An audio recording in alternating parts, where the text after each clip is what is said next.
look at the halachas of Melava Malka. Before we get to halachas, there's something very fascinating about the Melava Malka, which needs to be understood. It's something we're talking about the fourth meal. Anyway, before we begin the halachas of the Melava Malka, let's talk about the philosophy behind the Melava Malka, what its function is. The philosophy behind the Melava Malka is actually very esoteric, something which is very difficult to. It's very Kabbalistic, very spiritual. There is a part of your body called the luz, right? Which it's a bone called the luz, which would explain why most of you are losers. Great. Thank you. No, it really is called the luz. You have a bone in your body called the luz. The luz is the end of your brain stem. Where is it located? Where is it located? For some of you, it's trying to find where it's supposed to go into because there ain't nothing there, right? But it's at the top of your spine, the bit that connects your spine to your head. If you know anything about the way that the Kabbalists and the Hasidim speak about the way that the body is built, so you'll understand immediately the spine, which is called the Amud HaShidra, right? The thing that keeps you upright, it's the dimension that your body is built around, ends in the going up into the brain stem, which means that the connection between the intellect and the physical, right, your brain and your body is being connected by this little bone called the luz. What is it? Well, it's very physical, as we'll learn in a minute, but it's something which has got a very, very spiritual dimension to it. The luz, it's a part that connects you all together, the physical and the intellectual. Where does it get its sustenance from? According to Chazal, it gets its sustenance from the Melava Malka, right? Because the Melava Malka is a spiritual meal, something more spiritual even than the meals that we eat on Shabbos, it feeds the spiritual dimension of your body, which is the luz, that luz bone, and according to the Kabbalists, the resurrection of the dead is going to come through the luz. Don't look at me like that. When HaKadosh Baruch Hu resurrects the dead, he's going to use the luz, that luz bone, because the luz bone nothing happens to it. It never decomposes. It never disintegrates. It's something which exists. Again, where's it getting its? It's getting its sustenance from the Melava Malka. Why is it getting its sustenance from the Melava Malka? We'll talk about that a little bit later on because it's got a lot to do with King David. It's also known, the Melava Malka is also known as the Sudas David HaMelech, the meal of David HaMelech, but in Mitzvah Hashem we'll get there as well. However, it's called a Melava Malka. What does Melava Malka mean? The Melava Malka means we're escorting the queen. Melave Malka, right? To escort the queen. What's the idea over here? That Shabbos is leaving, and therefore we escort the queen out of our domain and move ourselves back into the weekday domain, which is why we'll learn in Mitzvah Hashem through the various halachas that the Melava Malka meal is a meal that kind of straddles Shabbos and the weekday. It's a little bit of this and a little bit of that. We have some of the customs of Shabbos are still kept, some of the customs of the weekday are kept, and it's kind of a bridge that's going to allow us to move from one into the other. What is fascinating is even though there are many halachas to be learned in the Shulchan Aruch itself, there are exactly 15 words in the chapter that deals with the Melava Malka, and it says in the Shulchan Aruch, it says La'olam Yisade Odom Shulchanoi b'motzoi Shabbos Kedei Levado says Shabbos, that a person should always prepare his table on Saturday night in order to escort the Shabbos out. What food should one eat? We're going to get there. Mitzvah Hashem, we're going to talk about it. Of course, it's impossible to have something religious and Jewish that does not involve food. So we'll get there, right? The last words are afilu eino tzarich ela lekazayis. Even though the amount of food that needs to be eaten is a minimal amount of food, it's called a kazayis, which is an olive. At one point I told you that I was going to bring in the different volumes of how much everything is. But of course I haven't done it yet. But that doesn't mean that it's not going to happen. It just means that it hasn't happened yet. So that's all it is. That's what it says in Shulchan Aruch. 15 words. That's all it is. But we've got all kinds of halachas over here in order to teach us what we're supposed to do. Let's start at the beginning. So interestingly enough, the Mishnah Brura writes that you should, when you come to get the table ready for the Malava Malka, you should put down a tablecloth, and you should, like it's going to be a Suda like every other Suda that we make, which means that you should set it with nice, nice plates and nice cutlery if you have that kind of stuff. However, it's not necessary to cook foods specifically for the Malava Malka. Now we'll talk about what food is best to eat, what foods can be eaten if you don't have that kind of food. But you don't have to cook. You don't have to make anything elaborate. In Mitzvah Hashem, we'll talk about it. You can eat leftovers if you want. If you want to prepare something specific. If you want to try and prepare something specifically for the Malava Malka, yes, it was even more complicated than specific. Look at that. Specifically for the Malava Malka, you can do so. You don't have to prepare more than that, though. Lechatchila, if you want to fulfill the mitzvah of the Malava Malka in the optimal way, then the best way to do it is by eating bread. We'll see in Mitzvah Hashem different halachas that revolve around the bread. If possible, maybe to eat some meat as well. Right? So the lechatchila way of eating your Malava Malka is by washing your hands, sitting down, making hamotzi, and having some meat as well. We'll see that it's not 100% over here. If you don't have meat left, which is sometimes the case, or if you're full from shalashudas, right, which in the summer is perhaps a little bit more found because in the summer you've eaten your shalashudas late, the third meal has been eaten late, and now you've got to start eating a fourth meal as well, which makes it a little bit difficult to do. If you were to eat bread and meat, it might fall into the category of something called achila gasa. Now, I'm not convinced that achila gasa is something which is applicable to yeshiva bochum. However, achila gasa is when you've eaten so much and you're going to eat some more, and you may have eaten so much at the third meal, and now you got to eat another meal, and it's like you don't want to eat it. It's pretty horrible. Huh? No, it's not horrible because the food is horrible. It's horrible because you're so full that the idea of eating anything else is pretty disgusting.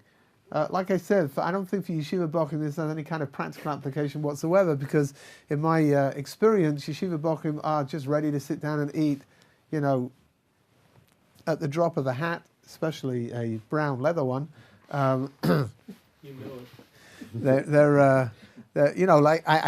It's difficult to come across a yeshiva bochum who's not perennially hungry and ready to go, right?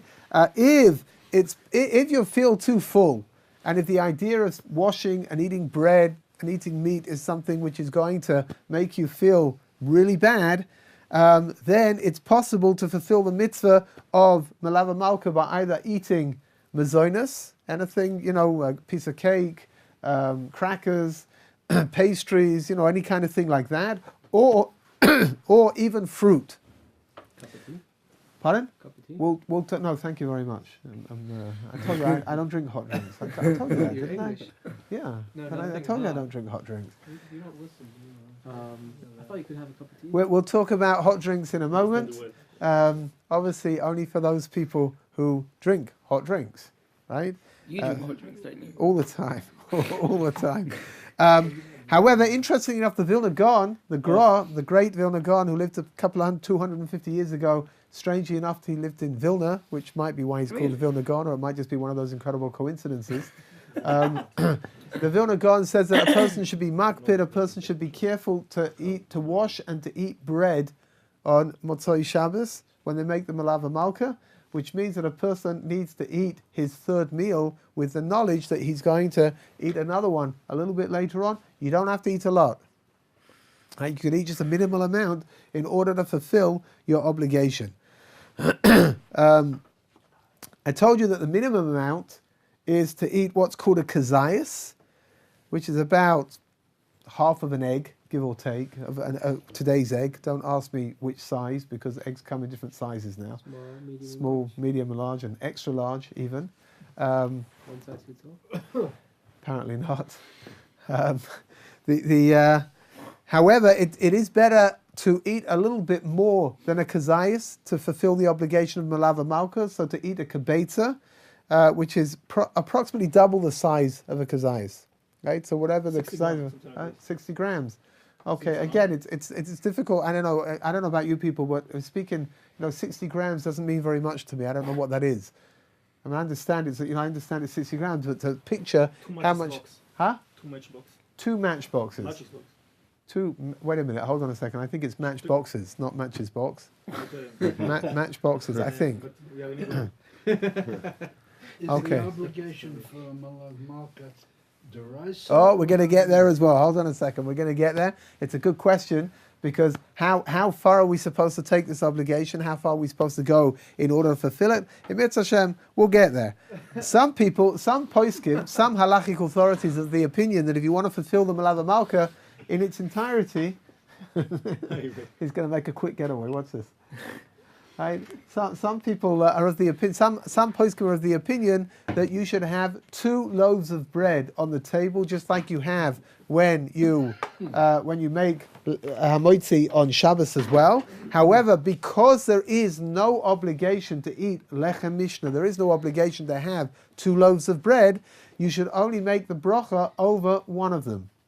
Right, there's no necessity to lift up both of them together and to hold them together like we do when we make hamotzi on Shabbos. It's okay to make hamotzi only over one of them because that's what the obligation is. Right, again, for all of you people, if it's sounding a little bit too much for you, don't worry about it. You can make it over something small. You can make it over a roll. You don't have to go to all of this trouble. I'm just bringing you all the various opinions that exist. Why do people have pizza?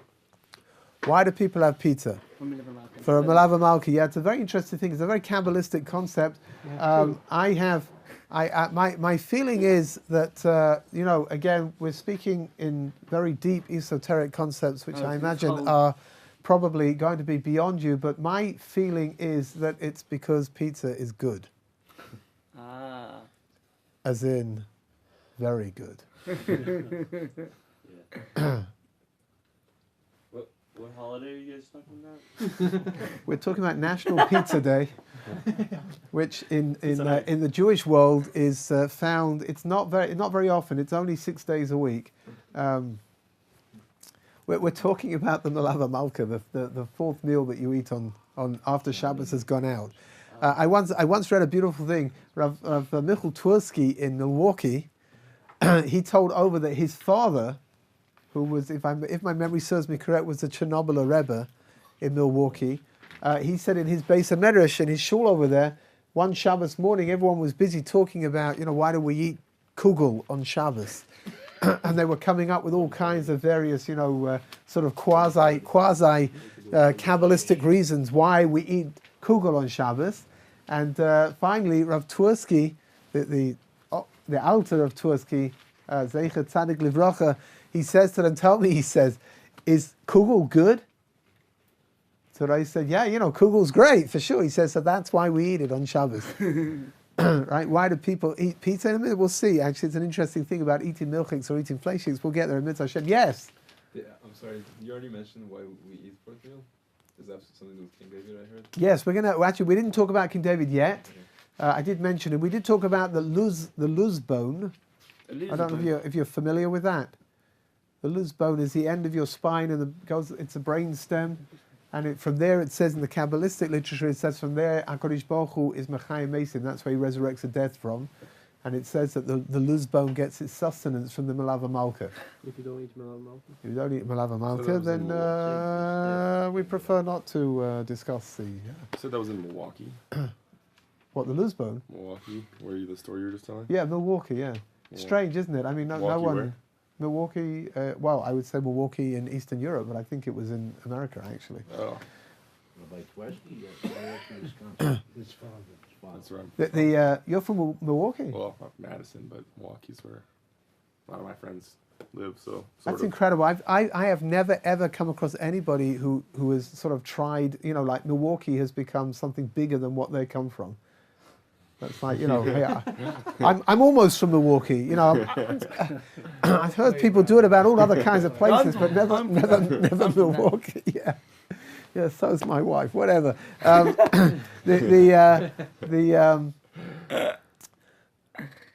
I was about to say you completely threw me off there with your this all this passion for Milwaukee.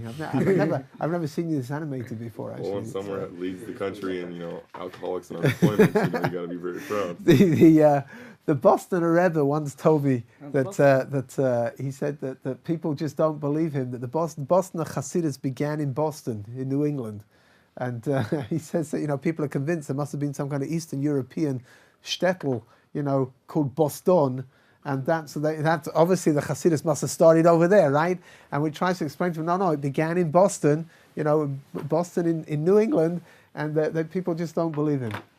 So, whatever, yeah, Milwaukee in the United States of America. Okay. Okay. Well, let's talk about hot things, shall we?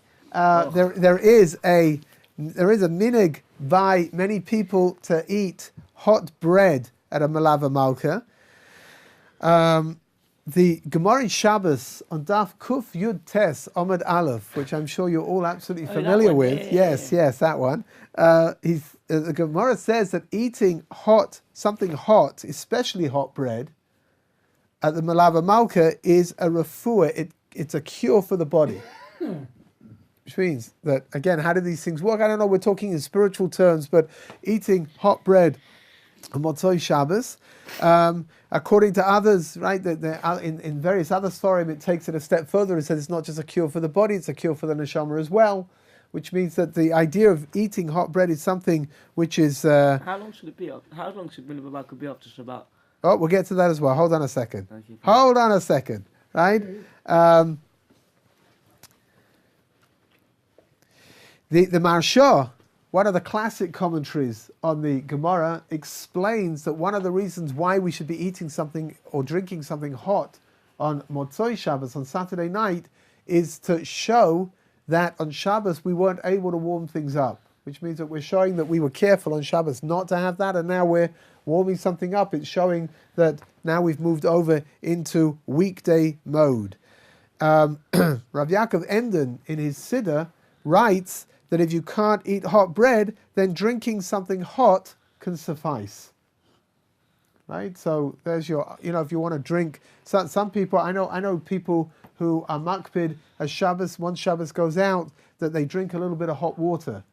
If you want to drink a cup of tea, you want to drink a cup of coffee, other things. Huh? What are you doing? What am I doing? What? You don't like hot? I don't like hot drinks, so I try to eat something that's been warmed up. Maximum, a soup. Soup will also do it, I guess. You don't like soup. Huh? Pizza's hot. Well, especially if you put chili peppers on it. Yeah. Anyway, moving back. Again, some poskim rule, some halachic authorities rule that you don't have to prepare anything more than you've already got in your fridge, right? So you can use up some leftovers. Other authorities say that it is correct, again, if you want to fulfill the mitzvah in the best way that you can, it is correct to prepare something specifically for the Malava Malka, right? So maybe one of the customs from where the idea of ordering pizza comes from, or from making pizza, is that you're having something specifically made for the Malava Malka that's going to be eaten then, and not just going to eat from the leftovers from Shabbos. If you can't eat meat, or you don't want to eat meat, so you can eat fish. That's another possibility. Interestingly enough, I'm not quite sure why. If anybody knows the reason, I'll be interested to hear it. But amongst the Hasidim, there is a minhag to eat garlic on Motzei Shabbos. Thank you. I don't listen to him. Too late. I don't know why. I don't know where the custom comes from, and I don't know what the it's brought from customs of the Baal Shem Tov, what he used to do on Motzei Shabbos himself. So obviously these things are they're very spiritual, they're very Kabbalistic. What is the function of eating garlic? I'm not 100% sure, except perhaps for keeping people away from you. I don't know. Maybe after you've eaten a lot of garlic, your mother-in-law might decide that perhaps she should go home on Motzei Shabbos and not wait till Sunday morning after all. I don't know. Huh? It's better than pepper spray. Just to make sure that you stay healthy during the week for next Shabbat. Yeah, it could be. Garlic is supposed to be a very healthy food to eat. Garlic is delicious, there's no doubt about it. The problem is not eating the garlic. The problem is the lingering aftermath of the garlic. Roasting off someone's eyebrows. Yes. I'm all too familiar. Oh, good. Okay, good. Well, you still seem to have your eyebrows, so I guess you're on the other end of the. You're doing the roasting, right? Good. Okay. If you don't want a fleishik meal and you don't want to eat fish, it's perfectly okay to eat a dairy meal as well. Again, maybe that's where the idea of eating eating pizza comes from. I don't know. Again, even though I'm desperately trying to latch esoteric Kabbalistic reasons onto why we eat pizza, I am somewhat convinced that the real reason is what I mentioned at the beginning. It's whole. It's definitely whole until you start eating it, as most things tend to be. Were you Sorry? referencing pizza? Have it on Shabbat, right? Pizza? Yeah, Why not? How would you keep it Pizza. nice and warm in the oven? Oh, yeah. I mean, it's possible. It's possible to. We spoke about this way back at the beginning. Yeah. It's possible to warm things up if you put them on an upended, container of some kind on the platter. So it won't be boiling hot. That's for sure. But it might, warm enough to eat. I mean, personally, I think pizza is probably good enough to eat in most states. I don't mean Milwaukee. I mean, cold, warm, and hot. That's really what I meant. You must make an moitzi. Do you have to make a hamoitzi? If you want to fulfill the mitzvah malav malka lechatchila, you should make hamoitzi. If you want to make a mazonos, then you're fulfilling the mitzvah. Eating one slice of pizza. One slice of pizza is a mazonos, so it might be a problem. What I would suggest is only in order to avoid the possible confusion, to eat at least 2 pieces of pizza. A whole pie would definitely take care of the question marks, for sure. You have to have the intention of consuming a meal, right? Right, which means that you've got to be what's called being kovea asuda, right? So you're sitting down and you're making a meal over there, and if you're going to have 2 bits of pizza, according to the halachic authorities, according to the poskim, that's called being kovea asuda. It's an interesting question in halacha what you do if you originally thought you were going to have 1 piece of pizza, and you made a mazonos, and then afterwards you decide that you want another piece of pizza as well. What you're supposed to do then, but I shall not reveal the answer to that right now because we are talking about the halachas of Malav Malka, and this is a very focused shir, as everybody knows, and we do not digress into areas that are beyond the brief of what we're supposed to be doing. What? What? I don't understand. Why is everyone looking at me like that? So what do you do when you want a second piece? Surely you're not really trying to lead us off into the path of pizza rather than the path of the Malava Malka, are you? Huh? It's What such you a part for what Yeshiva, it's such a part of the Malava Malka. You got it. what you should do is, I mean, in truth, you could levitate. Let's see what you're made of. Rabbi, Yeah. I have a question about Shabbat. Oh, really? Yes. Just grab Gosh. a chair. Just grab a chair. So, Okay. is it true that you're not allowed to be alone with a woman who's not your wife if you're not related to the woman after sundown? Alone? What's this got to do with Shabbat? It was on an episode of Curb Your Enthusiasm. I just want to see if it's right. Yes. The answer is that there is a halacha called yichud, Yeah, if you want, we can actually, at some point we can learn the halachas of yichud, but you won't want to learn them. The halachas of yichud are, in a nutshell, Sometimes. You are not supposed to, never mind the chair, just give me the cake, right? You are not supposed to seclude yourself with a member of the opposite sex in a place where other people are not going to be passing, which means that if you are, I'm trying to sort of come up with a. Let's say you're in a car. You're stuck on a ski lift. No, you'd have to jump, I'm afraid, or at least push her off. One or the other. Really? That's what happens in the episode, in the show. Ah, okay, but we're not going to learn halacha here from shows on television. Okay, so I apologize for that, because of course that means that you have a lot of difficulty relating to what I'm saying now. But if you are stuck in a situation whereby you are not supposed to be, you're with this member of the opposite sex, although having been in yeshiva for as long as you have, I'm not sure how you would know that this is a woman anymore. It's usually softer. Pardon? It's usually softer. I don't know how we're going to tell that. Just give him another piece of cake, please. You're supposed to get yourself out of the situation. Now, being stuck on a chairlift, up a ski lift, 50 feet up or something, is definitely a problem. Like I said, it's either jump or push, one or the other. Question. No. I think in that kind of a situation, then you should probably maybe you should probably just stay where you are and hope that you get rescued very quickly. What about if you're in a car with a woman by themselves? How did you get in there to begin with? Well, through the door. What a strange question. It was a carpool. No, they call it single. What do you mean a carpool? What, they're wearing a swimsuit? That's terrible. That's got additional problems as well of sneers and modesty. And anyway, if you're in a car, then under normal circumstances, being in a car with a malely challenged person, I think that's a politically correct way of saying this nowadays, or a chromosomally challenged person.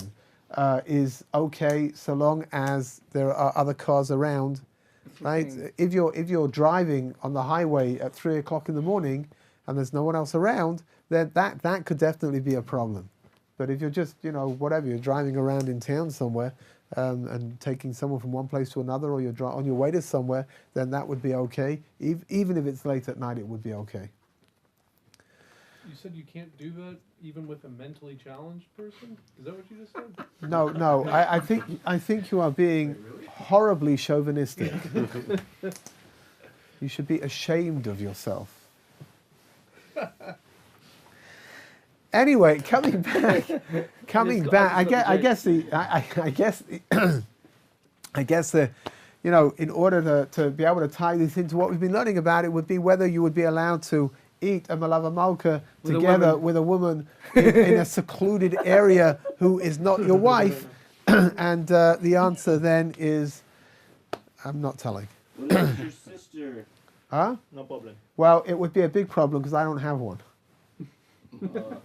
I don't know what she's told you, but if she told you that she's my sister, then I would suggest you get out of there quick. Her name is Sarah.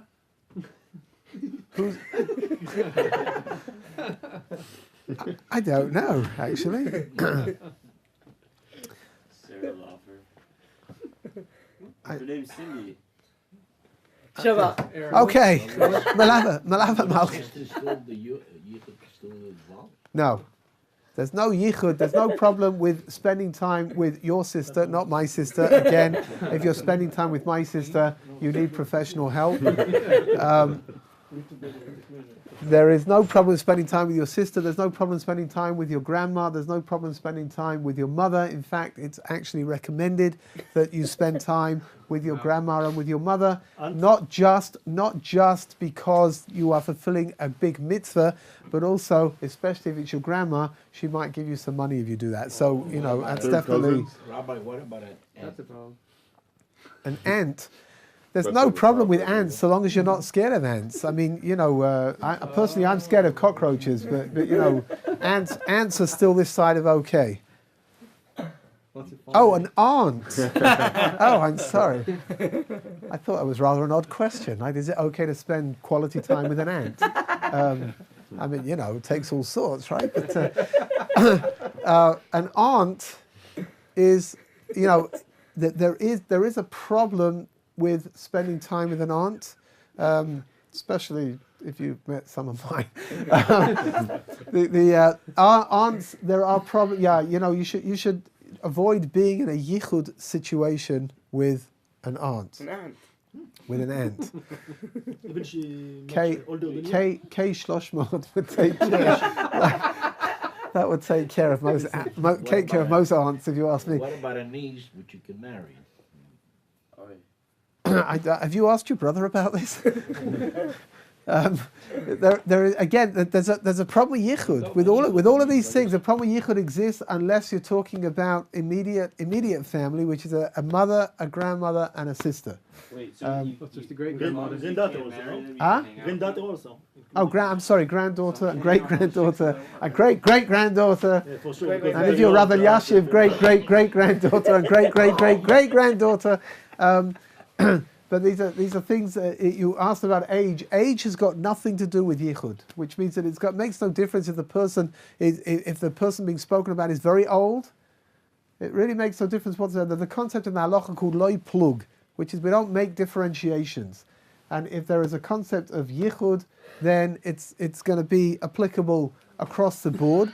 There's a cute story they tell about a Rosh Hashiva who was not very well, and he was seen jumping out of his first floor window, his study window, and they asked him why. Talmidim asked him why, and he said because the cleaning lady had come in to clean the study and inadvertently locked the door, and there was a problem of yichud. So the Rosh Hashiva said, the Talmidim said to Rosh Hashiva, but Rebbe, you're not well, she's very old. Couldn't you just have walked around the desk and unlocked the door and gone out the other way? Why did you have to go out through the window? And he said, because the Yetzer Hara could have made me well and her young.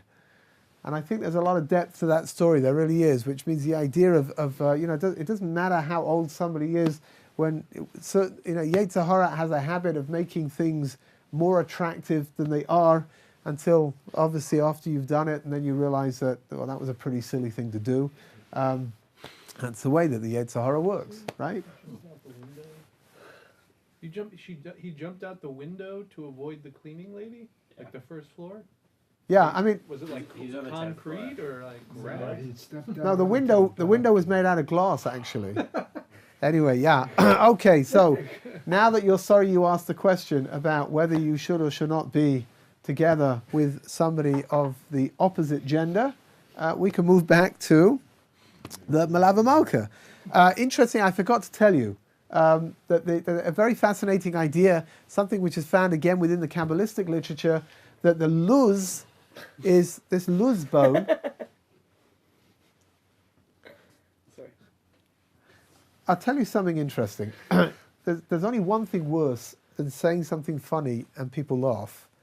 Saying something funny and people don't laugh, and that's when you say something which is not funny and people laugh. It's very disturbing, it really is. We're talking about the luz bone, that's all. It's because we were gone from it for a long time, I think is why. I don't know, every time I mention the word luz, he starts giggling again. It's not healthy. The Arizal points out that the luz bone sits where you put your tefillin shorosh, right? You've got a little indentation at the back of your head, right? Which some people over here, if you'd like me to enlarge it, I'll be happy to do so. If you just give me a baseball bat. You've got an indentation at the back of your neck, at the back of your head over there, which is where your tefillin shorosh knot is supposed to sit, and that sits directly opposite where the luz. That's where the luz comes to an end. Which means that this whole idea is very, very esoteric, it's very Kabbalistic, it's very spiritual. It's also very beautiful. Drinking, let's talk about drinking. Should you drink? So interestingly enough, some people have a very definite minhag, a very definite custom to drink at the Malava Malka, to drink something, because again, the luz bone derives it's sustenance and pleasure from drinks, right? It's actually based on a Rashi. It's based on a Rashi in again on Shabbos and Daf Kuf Yud Tes, that page of Gemara that you're so familiar with, right? However, other authorities are of the opinion if you drank the Havdalah wine, then that's going to take care of the need to drink on Motzei Shabbos, and you don't have to drink anything else afterwards. So, do you drink? Don't you drink? It's up to you. Most people they're going to sit down and eat something. They're probably going to drink something anyway because it's going to help wash it down. But if you don't, it's okay. When is the best time to eat the Malava Malka? So interestingly enough, according to the Mishnah Brura, the best time to eat the Malava Malka is as soon after Shabbos as you can. Not to push it off, because what's the idea? The name of the meal itself is Malava Malka. You're escorting the Shabbos queen out. Bring out Shabbat as quickly as you can. Sorry? There's an issue of bringing out Shabbat as quickly as you can. Then. No. You can. It's no. It's saying to eat the Malava Malka as soon after you've taken Shabbos out. You don't have to be careful to take Shabbos out at the earliest possible opportunity.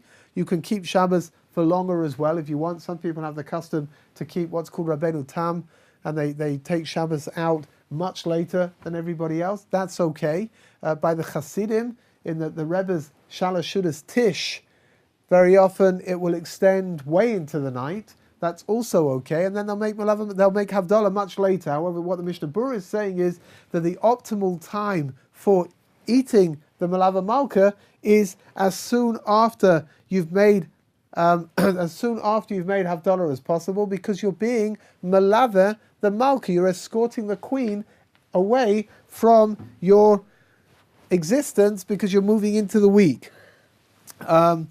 If you are not the least bit hungry, which is very often the case, right? You're not the least bit hungry as Shabbos goes out, then it's okay to wait and have your Malava Malka later on. However, there is a custom not to do real malacha, not to do real work until after you've eaten your Malava Malka, right? Why is that? Because it's going to take your mind off of the Shabbos queen. What is real work? Huh? What is real work? What is real work? So malachas. To smoke cigarette, it's okay, no? Smoking a cigarette is forbidden all week round. It's an issa d'oraisa of looking after yourself and being careful not to do things which are dangerous to your body. Talk about electric cigarette. Well, you might electrocute yourself. So what is real work? Well, I don't know, writing, Okay. Putting a nail to the wall. What's the difference between Shabbos to this time? You're talking about 39 Huh? minutes? What's the difference between... What is that? Again, it's not, I don't know, because it's not that it's osir. Yeah. What's the problem? The problem is like this, that you're not supposed to, it shouldn't be hesach hadas between the end of Shabbos and the Malava Malka, because you're escorting the Shabbos queen away, right? Which means that the minute you start getting involved... Huh? Don't do laundry, big melachos. So maybe you mean... I guess so. You mean minimize. Yeah. I guess so. Okay, now that we're all agreed upon that, that's good. Well, we're very pluralistic over here. It's wonderful, really. It's very heartwarming, actually. However, you should be careful to eat your Malava Malka by Chatzot. Now, what is Chatzot? Chatzot is midnight. What is midnight? Midnight is taking the amount of darkness that there is and dividing it by 12. And the sixth hour is the middle of the night. It's not necessarily 12 o'clock at night. Right? Exactly 12 o'clock at night will presumably occur only twice a year, when you've got exactly 12 hours of light and 12 hours of night. However, here, for example, in the months that we're in right now, we've got more nighttime than we have daytime, which means that the halachic hours are longer than 60 minutes. Each halachic hour might even be 70 minutes, depending on where you live. In England, for example, you've got very short days, right? And the nights are really very long. The further north you get, the more extreme it becomes. And you need to take the nighttime and divide it by 12, and then take that figure and the end of the 6th hour is going to be what's called Chatzot. So for example, right now in Israel, in Yerushalayim, Chatzot Halayla, Chatzos Yom Chatzos Halayla is around 11:33. Right? I say around because that last time I looked, that's what it said, 11:33. It was a couple of days ago. So maybe it's a little less now because we're moving backwards. I feel that very often in here, actually. The bottom line is that in order to fulfill the mitzvah of Melava Malka in the best time frame possible, it needs to be eaten up to Chatzos. Right? Why is being the next day? Yeah, it's interesting. Why is that? The Arizal writes, because the Kedusha of Shabbos remains with up to Chatzos until the middle of the night. And then at that point you're going to move into the beginning of the next day, and at that point already the Kedusha, the sanctity of Shabbos is now waning, and you end up, right, if you want to eat the Melava Malka, you should eat it within the right time frame. Rabbi, it's called Chatzot Halayla, right? Chatzot Halayla. So Yeah. midnight. Interestingly enough, again, we've got some more halachas over here that they're very Shabbos. They've got a Shabbos flavor to them. There's something interesting about this Melava Malka business, right? It's customary to light candles in honor of the departure of Shabbos, right? 2 candles.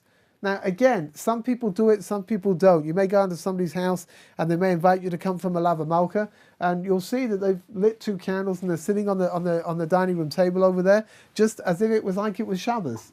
And you may go to somebody else's house and you won't see it. It's not an obligation to do this. What is the reason, if you're going to do that, what is the reason for having 2 candles?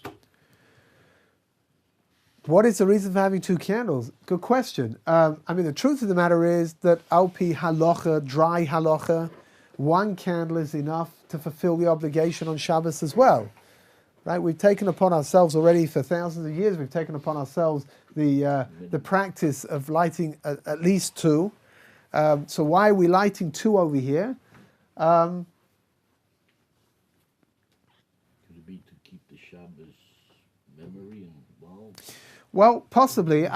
Presumably, we're definitely mimicking some of the things that we do on Shabbos as well. Maybe that's the reason why. I don't remember seeing why.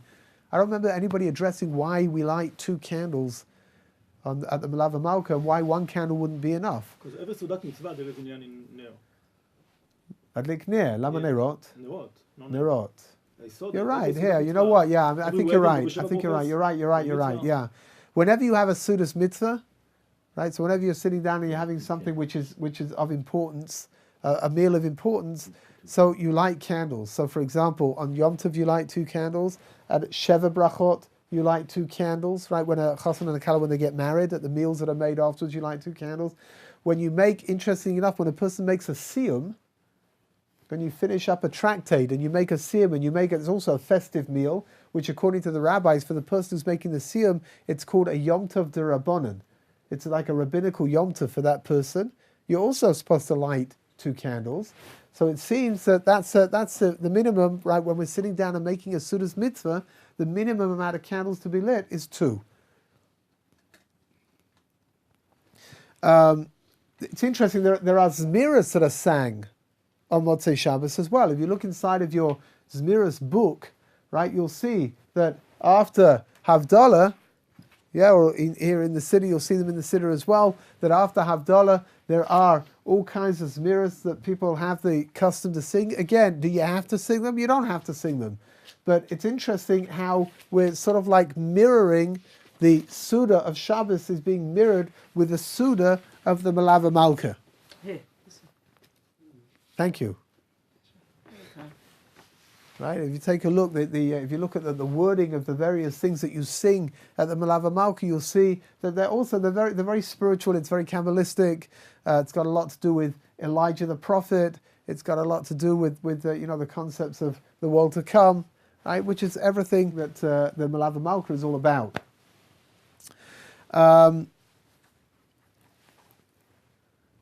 Okay, maybe one last halacha over here for today. the Suda of the Malava Malka is not a biblical obligation. Rabbi Moshe, you asked, right? Whether what are you? Sorry, you asked. What's its standing? It is not. It is not a dioraisa. Why is that important to know? From the Torah, it's not a Torah obligation to eat that Malava Malka, that fourth meal. Why is that important to know? If you only have the ability to eat 3 meals, so for whatever the reason, maybe for health reasons, maybe for food reasons, right? It is far more important that you eat the 3 meals on Shabbos than it is to eat the 4th meal on Motzoi Shabbos, right? It's called an asmachta dekra. The reason why we eat that 4th meal, it's something which is alluded to by a verse. It's not something that we learn. It's not something that we learn straight out, and it was instituted by the Chachamim, right? Which means that by the sages, which means like this: that if you cannot eat the Malava Malka for whatever the reason, then you should be focusing on the 3 meals of Shabbos, which they're going to take precedence. They are more important. Again, if you've got a certain kind of a special food, and you've only got a minimal amount of it, it's better to use it for the Shabbos meal rather than to use it for the Malava Malka. Right? So, for example, I don't know, you've got some kind of a delicacy that you particularly like, and you don't have very much. It's better to use that inside of one of the meals that you're going to eat on Shabbos rather than keep it in order to eat it at the Malava Malka, because there is an inyan on Shabbos to enhance the Shabbos meals by having special, delicacies and special foods that we're going to serve up for Shabbos. Pizza. Like pizza. Pizza is not a delicacy. Pizza is life. Also sushi. Pizza is a religion. And don't tell me you're the high priest, huh? Talking to Aaron. No, Aaron definitely pizza. not. Aaron? No. You kidding? Aaron was the high priest. No, but not him. Oh, No. For sure. His mother named him Aaron as a I don't joke. know what you mean by high.